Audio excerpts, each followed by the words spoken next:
A research study conducted in France revealed that eating processed meat might make asthma symptoms worse. The study of nearly 1,000 French people spanned from 2003 to 2013. Nearly half of them were asthma patients. The survey looked specifically at asthma symptoms, breathlessness, wheezing, chest tightness, and intake of cured meat. Among the people with asthma, higher meat consumption was linked with a worsening of their lung symptoms. People who said they consumed more than 4 portions a week had the biggest deterioration of their asthma by the end of the study. The experts stressed that their work cannot prove diet is definitely to blame and more investigations are needed. They say people should eat no more than 70 grams a day of red and processed meat for good health. The research was published in the journal Thorax.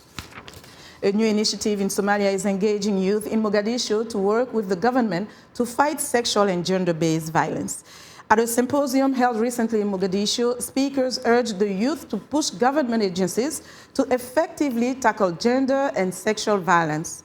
Observers say sexual and gender-based violence is rampant in Somalia and often goes unreported. They also say the lack of rule of law has seen people kill and rape without impunity. Practices like female genital mutilation make the lives of women and girls very difficult in the country. It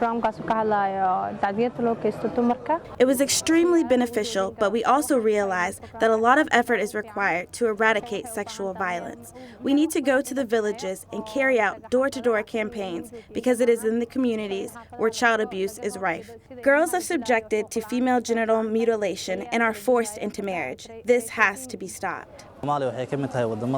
Somalia is considered one of the countries where these abuses are rampant, and I hope that there will be an improvement in future. There is need to improve the security and stability of the country if we are to stop these abuses.